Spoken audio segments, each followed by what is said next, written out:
because I want to leave some time for you to write your comments on the what this lecture, what you think about the future of technology that might happen in hospitality. Let's take a look at this video first. And I promise I'll behave. Well, from here I can book my stay, choose the floor I want, and even the direction that my room faces. And when I get to the hotel, check-in requires just a few simple steps at this kiosk. For Chinese travelers, it's even easier. They can check in via the app and go straight to their room.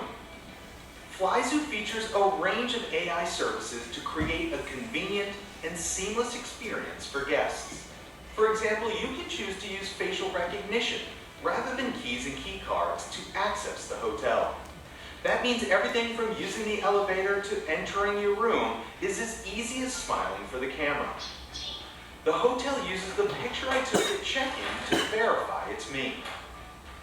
The Flyzoo Hotel has 290 rooms, each with a Tmall Genie Smart Assistant who helps me adjust the temperature, the lights, the curtains, and the TV, all with a simple voice command. Tmall Genie also functions as my 24/7 personal butler. Tmall Genie, 我要一瓶水。好的，服务员会尽快送来饮用水。 When that bottle of water arrives, it may not be delivered by your typical hotel employee. This is the future hotel, after all.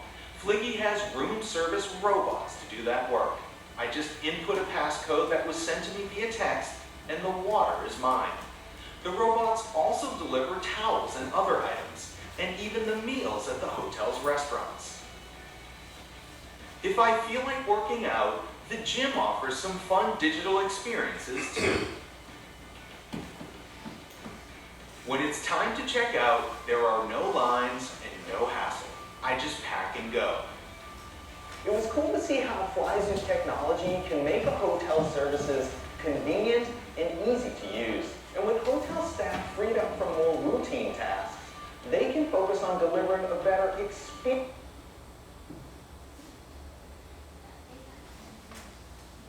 Okay, so this is how the future, and another issue that is getting popular and will be more popular for the hotel is the virtual reality.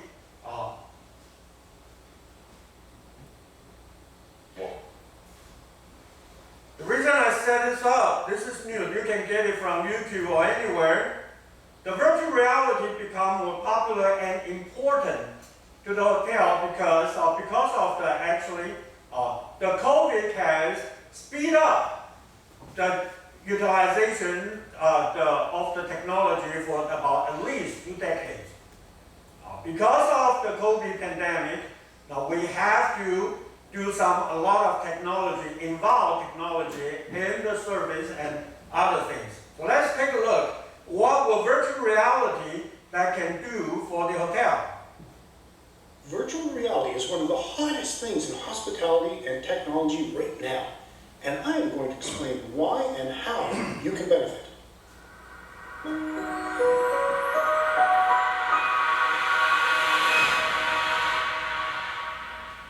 Welcome to another edition of Hospitality Property School. I am your instructor, Jerry McPherson. Virtual reality is a natural progression following the internet's love of video. And now, VR hopes to bring realistic interactive video to life. In regards to the hospitality property sector, this often takes on the form of virtual reality video marketing. It's an amazing way to highlight what your property has to offer with the use of a digital walkthrough, and now many hospitality brands are creating new experiences for their guests. It's not a surprise that everyone wants to talk about their plans for the new tech. Let's dive into a clearer explanation. Virtual reality is when the world you're standing in is replaced with a virtual one. With some of these, everything you see and everything you hear is replaced with something computer generated. Now the world that takes you to can be very naturalistic actually, or extremely synthetic and fantastic. VR, you're surrounded in 360 degrees and the space is three-dimensional. Now in its most ambitious forms, VR places are also navigable as you you can move through them and use your hands to manipulate things within them. VR can be done as simply as sticking your phone in a literally cardboard head mount or a little more upgraded plastic holder. But the attention these days is mostly on real-deal head-mounted displays. Until recently, these were quite cumbersome and always tethered to either a game console or a high-performance PC. But more recent versions acknowledge that tethering is going to be a non-starter for a lot of users. And instead, the new headsets build the electronics into themselves or maybe into a small companion processor you wear on your belt for a pseudo-cordless experience. Why are VR hospitality property tours becoming popular? One of the main reasons why VR marketing has taken on a viral tone arises from the fact that guests will be provided with a hands-on point of view when making an important booking decision. Using such technology clearly illustrates that the property in question is keeping abreast of the latest digital trends.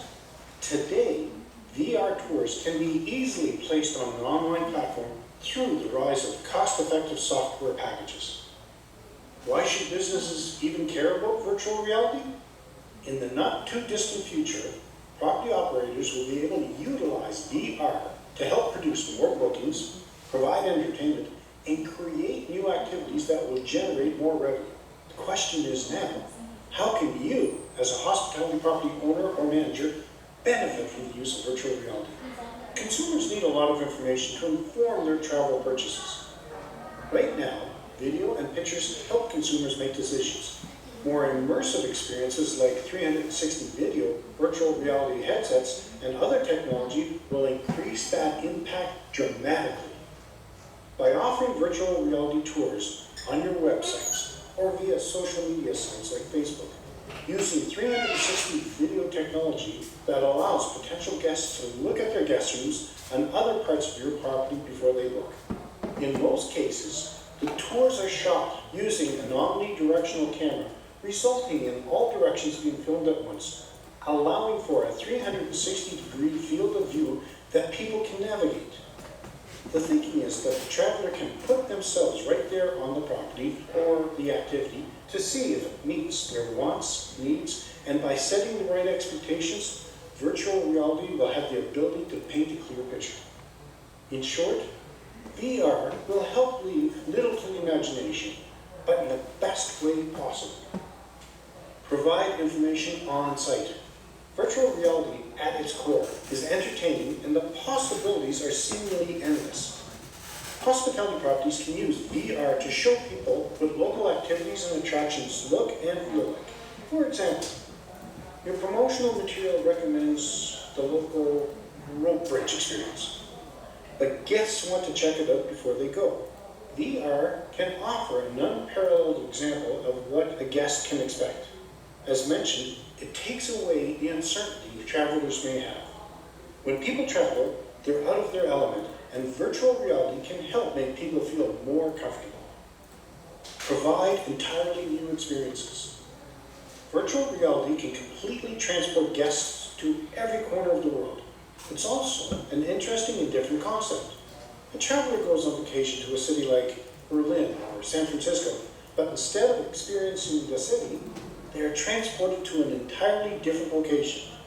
You can also imagine the possibility of a hospitality property or other business offering travel experience. Okay, VR has been used in the real estate business for a very long time. The realtor used VR for the potential customer to view their house. On the VR, I would suggest you check this website out. It is the Google Earth, Google Arts and Culture.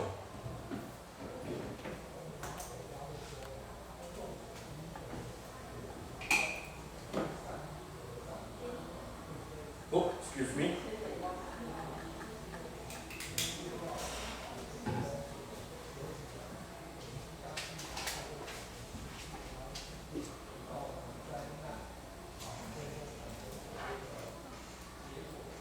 In Google Arts and Culture, there are some VR sites as well as all the museums in the world create different excitement that you can use. Let's take a look at 360 degree. Okay.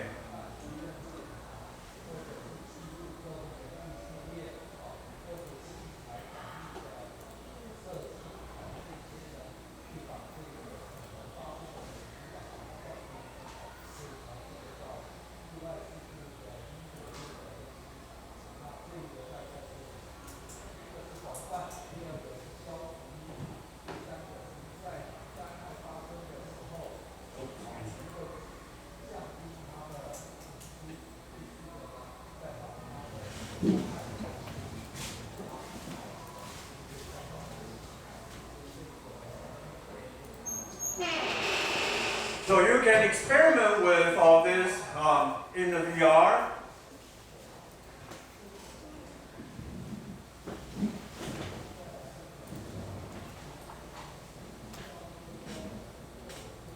Well,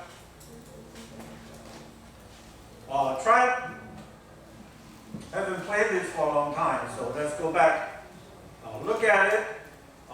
I highly suggest you to check it out yourself, because this is wonderful, wonderful experience, and you can do a lot of things, especially if you're in hospitality. You can do a lot of the raw designs or tourism destination design with all this before you can actually go to the places.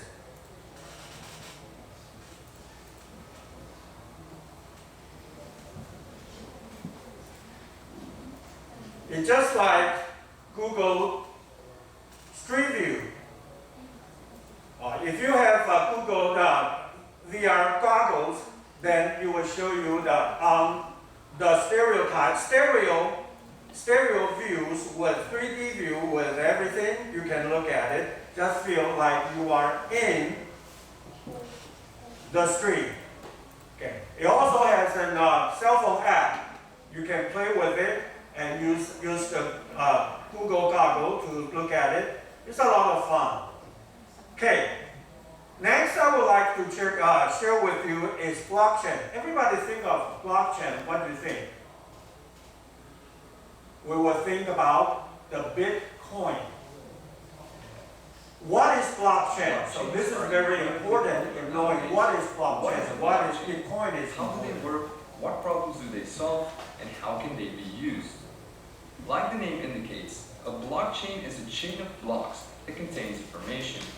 This technique was originally described in 1991 by a group of researchers and was originally intended to timestamp digital documents so that it's not possible to backdate them or to tamper with them, almost like a notary. However, it went by mostly unused until it was adapted by Satoshi Nakamoto in 2009 to create the digital cryptocurrency Bitcoin. Now, a blockchain is a distributed ledger that is completely open to anyone. They have an interesting property.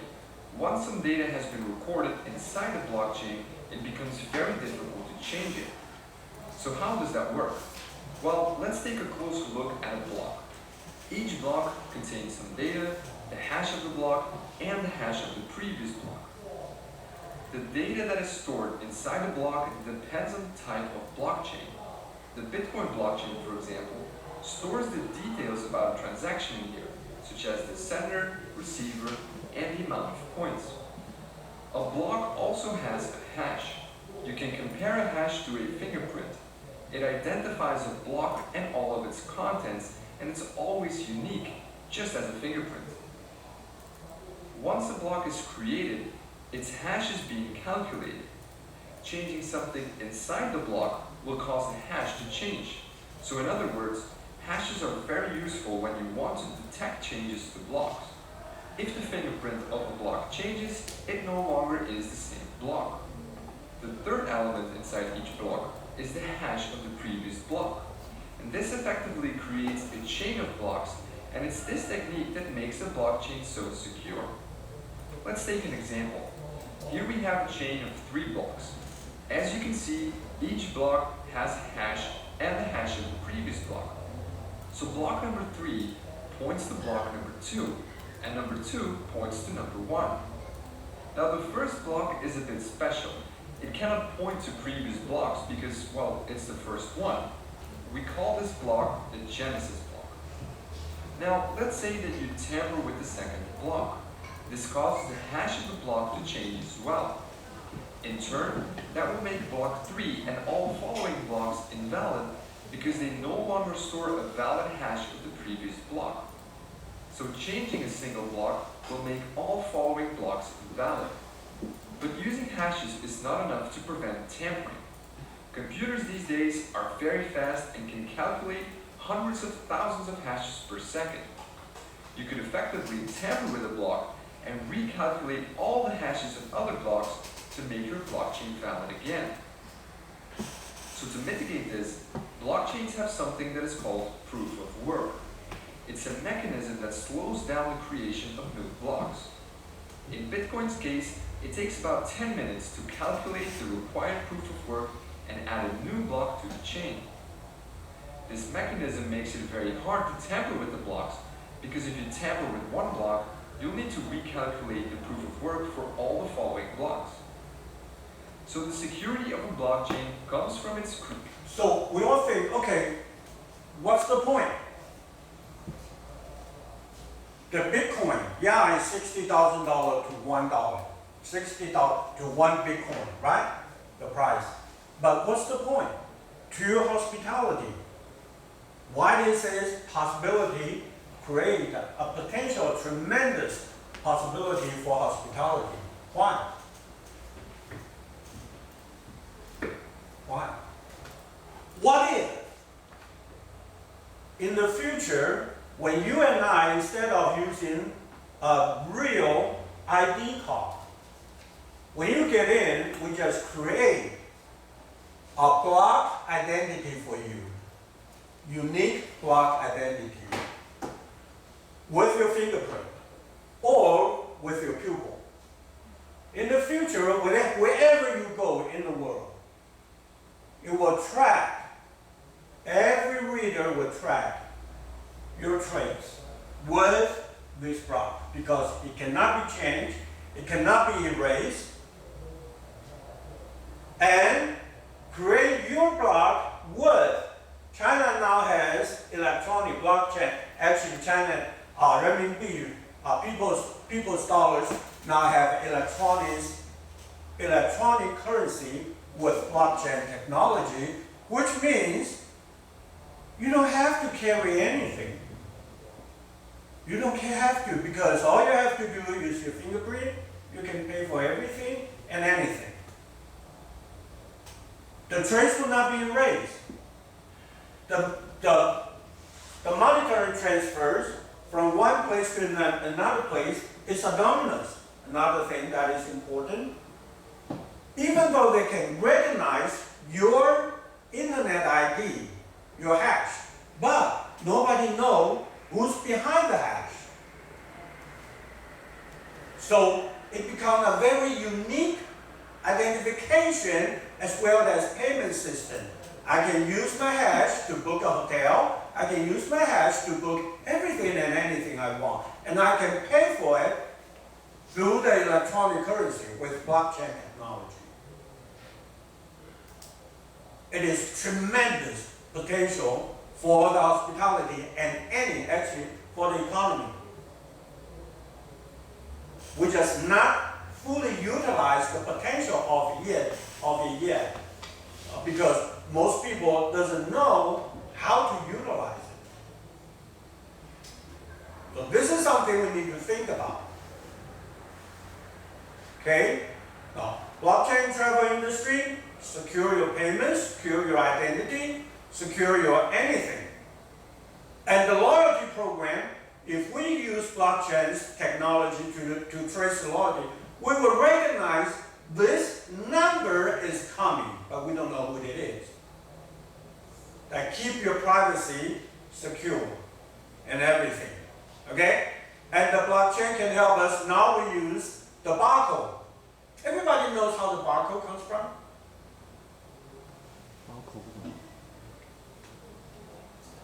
The barcode is actually a printed type of Morse code. Morse code, what is Morse code? Is that when you see the movie at the Second or First World War, that people will use beep, beep, beep, beep, beep, beep. Oh, you guys are in your marine time, so you know. We use Morse code a lot of, most of the time. Okay, we have short dot and longer dot. Yeah, think about the combination. Morse codes use the short and long to do the combination, right? The barcode printed out, so we have thin, middle, and thick. that the combinations can actually utilize the information in there. The Morse code was invented by a transmitter, actually a naval transmitter. In 1950s, when he came back, somebody tried to ask him, can you create something unique that we can use to identify certain items? He thought, and one night he said, oh, why don't we think about the Morse code and why don't we print it out? So the first Morse code was printed in about 200 square feet in a beach. And then the airplanes go up and take pictures that shows. That's how the Morse code started. It's the same thing. Oops, excuse me. So we can trace everything. Now we use barcode. We use RFID. RFID is electronified Morse code, electronic barcode. Okay, so all this that come out with the baggage train and everything. But in the future, when blockchain become popular, when the internet speed is higher, so that is why 5th generation internet, what we call 5G or 6G, is important. It's because it's speed. Okay, so blockchains will have great potential in our industry, but how we utilize it. Let's walk you through a blockchain identity travel use case. This is Bob. Bob is a frequent business traveler. Every business trip is constantly delayed by delays at the check-in counter or the baggage drop-off counter. Long security check-in lines, passport and/or visa verification, and border control checkpoints are no fun.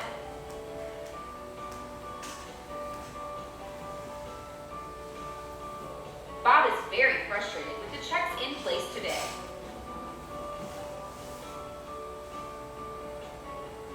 What if there was a more convenient way to travel?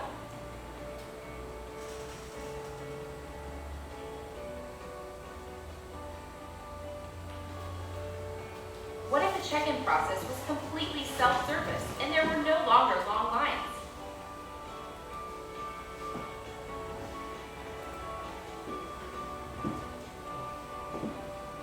Blockchain identity solution will revolutionize the way we travel today. Blockchain identities integrated biometric authentication service combined with verified digital identity solves the complex challenges of travel. Here is an example of how the check-in process would be in the future. Bob downloads the Blockchain Identity app and has his identity verified and trusted in the app. Next, Bob checks in for his flight online or at the counter and takes his boarding pass to the security kiosk. Bob has to verify his identity using biometrics either through a facial recognition or voice biometrics. A QR code is generated and Bob scans the QR code with the app. Once verified, Bob's information is sent to the security kiosk and the security gates can open for him and he can go through security screening. Passport verification, visa verification can all be streamlined using blockchain identity and eliminates long lines and long delays. Bob is a happy traveler now. Now let's go through how this works. Bob's information and all trusted IDs are used to create his self-sovereign ID. This ID has levels of assurance that are tied to it. The more the LOA, the better, the faster the process is for Bob. When the boarding pass is available on Bob's mobile device, it is downloaded to the Identity Vault of the blockchain app. At the kiosk, Bob has the ability to share his self-sovereign ID for check-in and a QR code is generated. For verification, biometrics are used to ensure that Bob is the person traveling. Once verified, the kiosk gates open and lets Bob in. And that's how blockchain identity will change the way we travel in the future.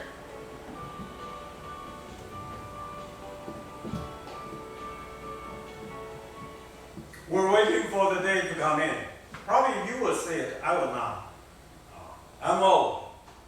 So please code and write down what you think. What other technology you can think of.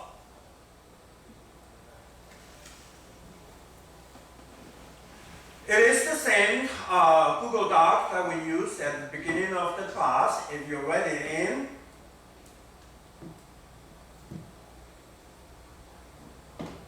please type in the new page. I appreciate you do it. And we need to use get the scanners, get the barcode in again, QR code in again.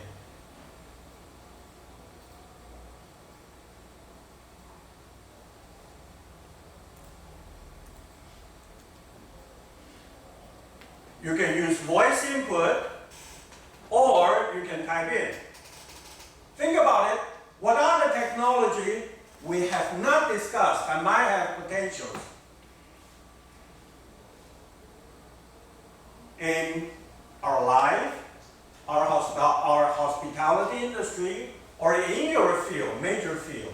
What will you do when you graduated?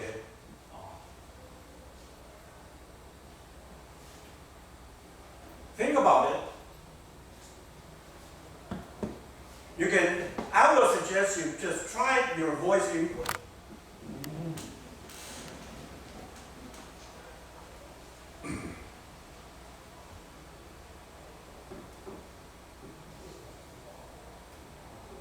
Try to speak in so you get used to it.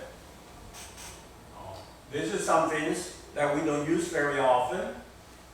But once we get used to it, it is very convenient. You can take notes, you can write your paper, or anything instead of typing, just speak in.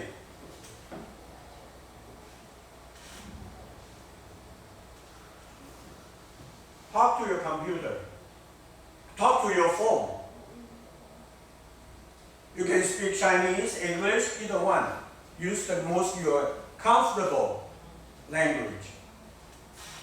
What other technology? Let's go back to my question. Benefit of, using technology in a hotel. Not a robot anymore. Because robot is just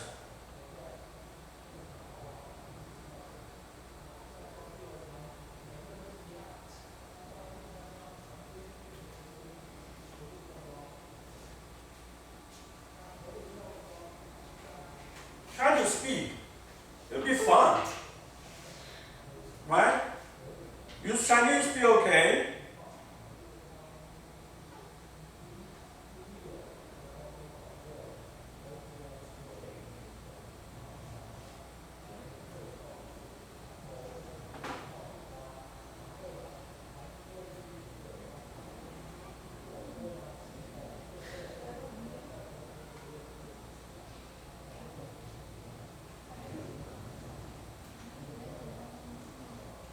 大家好，我认为我们可以用的。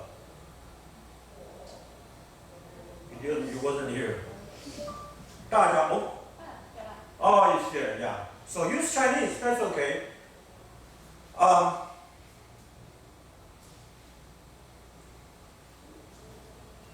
Talk to your phone, it will come out.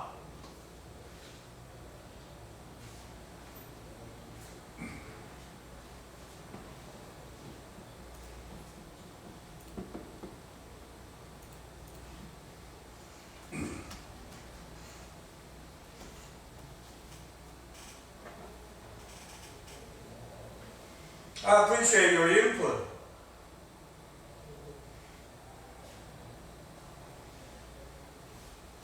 Great work. Effective and efficiency, less labor, save labor cost, account accurate, less human mistake.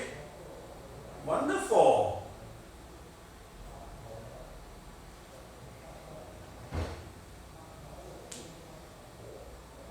Wonderful. That is why speaking is faster, right? And Google is doing the voice recognition is so much better than the Microsoft. That's why I like to use Google Doc.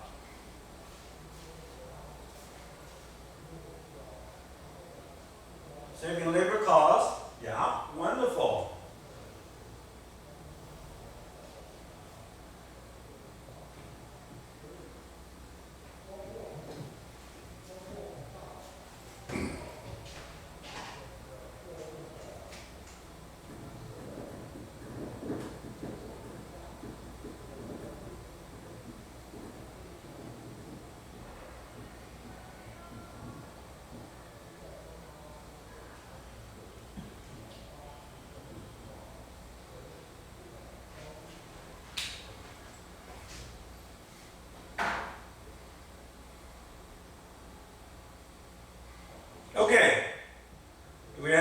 have some more input?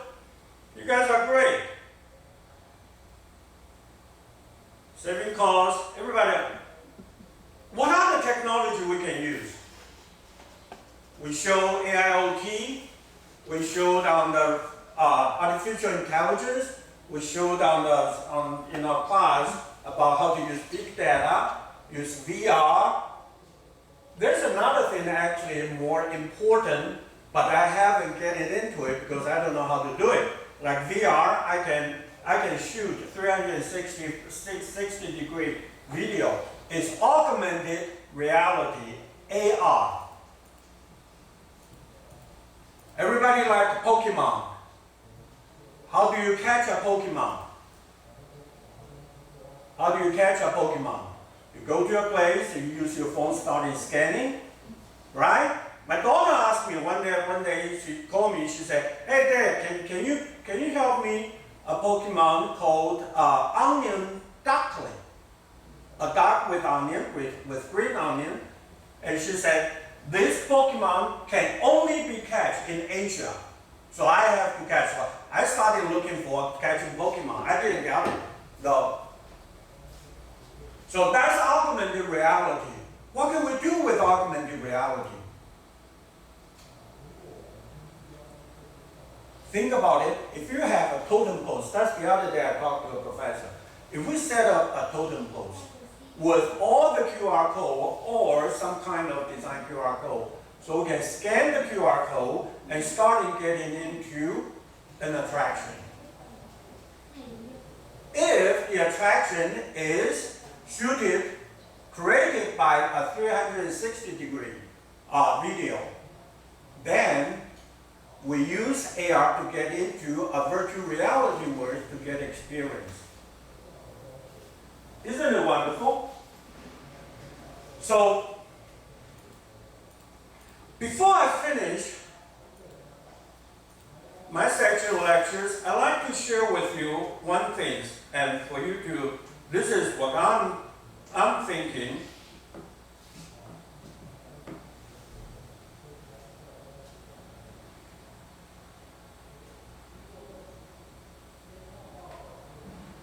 Is that usually we call it EFL.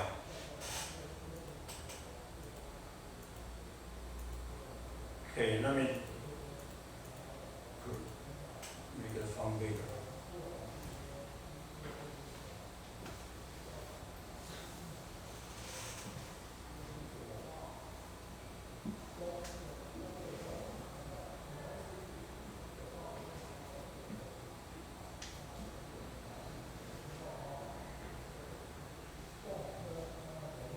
Okay, this is the concept. The translanguaging is a concept that is focused on what kind of language or some kind of that we can use to create a better communication experience. Which means just think about English. Do you think the English in the United States are the same in English that's spoken by British? They're completely different. The English speaking in the United States or British, would that be the same with the people in Singapore speaking English? It's different. So we use language as a code. What is the code for? The code is for the communication. So translanguaging means by using appropriate code that is comfortable for the communication sender and easily converted to switch code to the receiver. Nowadays, we have to, in a way, speak in English. But when you look at the language selection, when you try to install a Microsoft program or any kind of program into your computer, there's a list for about 119 different languages, right?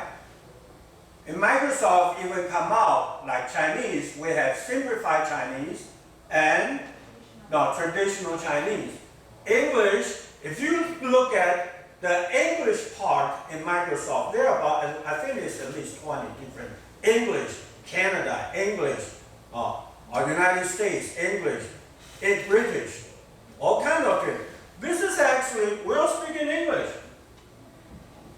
What's the difference? This is what we call translanguaging. Translanguaging means I use the code I'm more comfortable and deliver my message.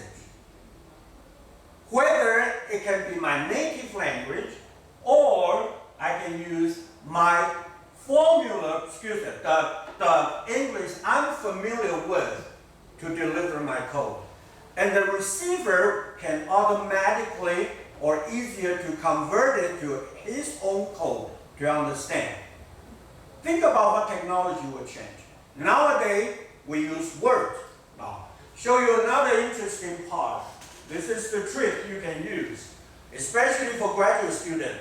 If you don't like to read English paper, original paper, you go to Google Doc and use tool and tell him to translate. Now let's go back to translate to. Let's translate to which I don't understand. Okay, Japanese. I don't read Japanese.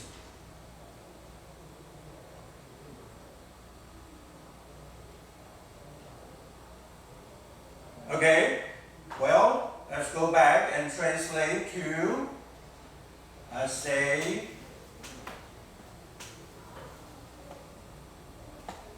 simplified Chinese.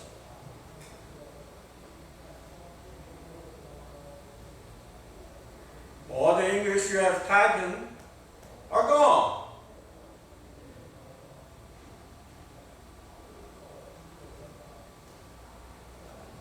Okay, now we're using computer. My prediction, you can quote on me, in about 5 years, we all have a small Bluetooth eardrum, right? Right? So, when you have your phone, or in the future, like Microsoft already said, 10 years from now, you don't need a future. All you have to do is to have a smart eyeglasses. Now, when the internet is fast enough, when the processor is fast enough, especially with a quantum computer, so we can do a real-time translation. I speak English, you speak Chinese, he speak Turkish, but once we all talk about in our own language, in our own thought, because we can deliver logical thought in our mother tongue. Okay. Then it will automatically translate into our mother tongue. I would say probably 10 years from now. Do we have to learn English?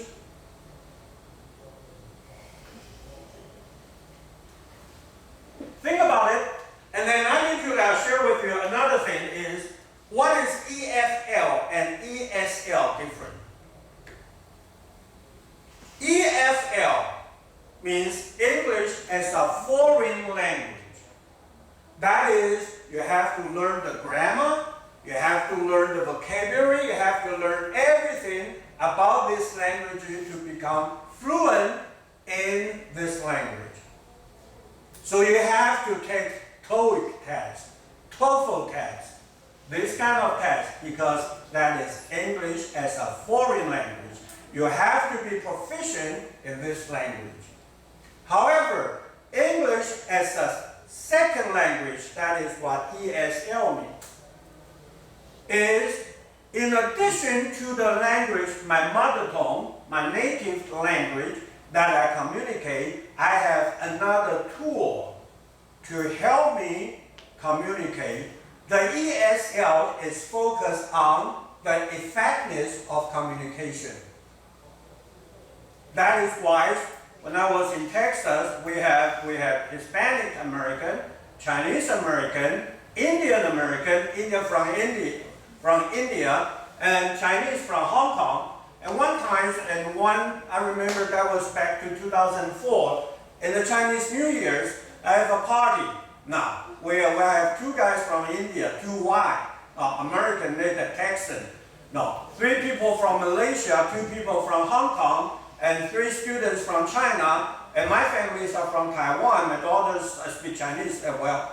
And then we realized the common language we can communicate is English.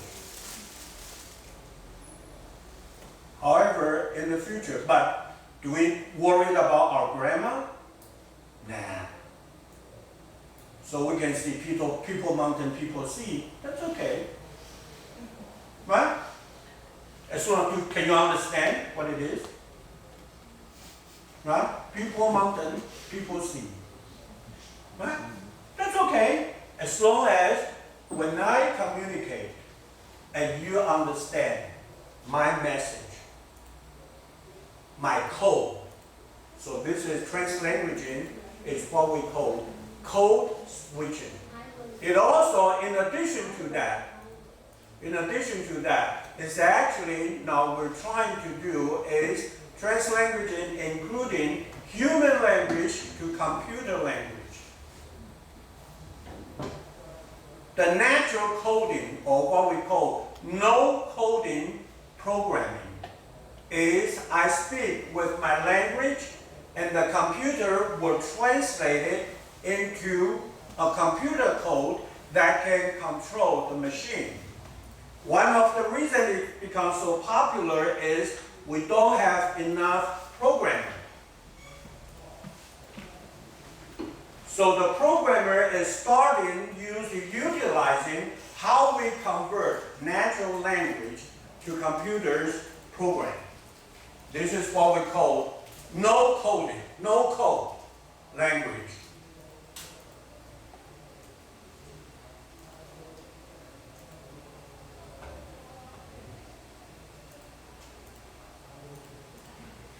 Another way we do is what we call the low code.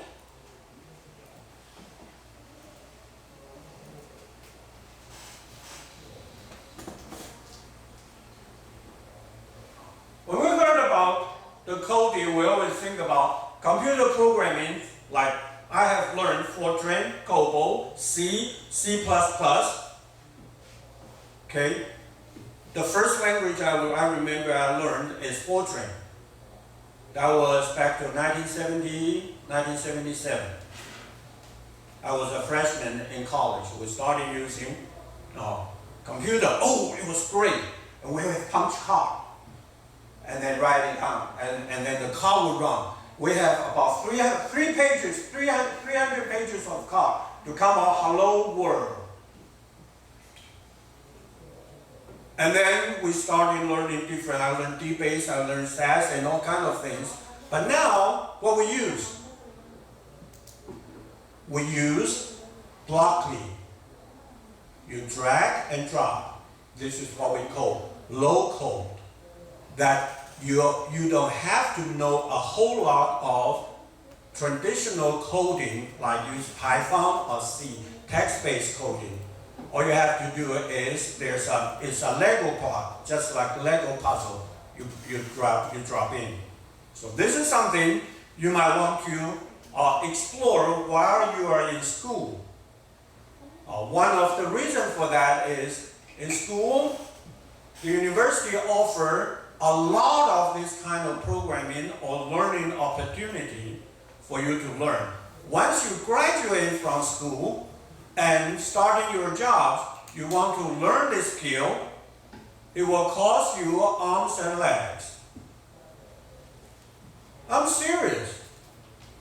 Yesterday, we have a student, as I said, I try to use laser printer. Laser carvers. Laser cutters to have my student to create their own souvenirs. And I asked, what if we learn this? He said, okay, if you come out to my shop and use my machine and I teach you this, I have 4-hour session. I charge, not much, about $5,000 per person. And you can have the same thing we had yesterday. A student each month have a carving, have a souvenirs to take home. So, my advice to you, and wish you the best, is looking at it, check out, because when you graduate, the technology will change. The tools we're going to use will be changed. And the things you learn, if we still teach you with the traditional lecturing style, you will have a heck of time to adjust yourself to your job. Best wishes to you and Merry Christmas to y'all. Thank you very much for the wonderful 62 CUBE sessions. Thank y'all.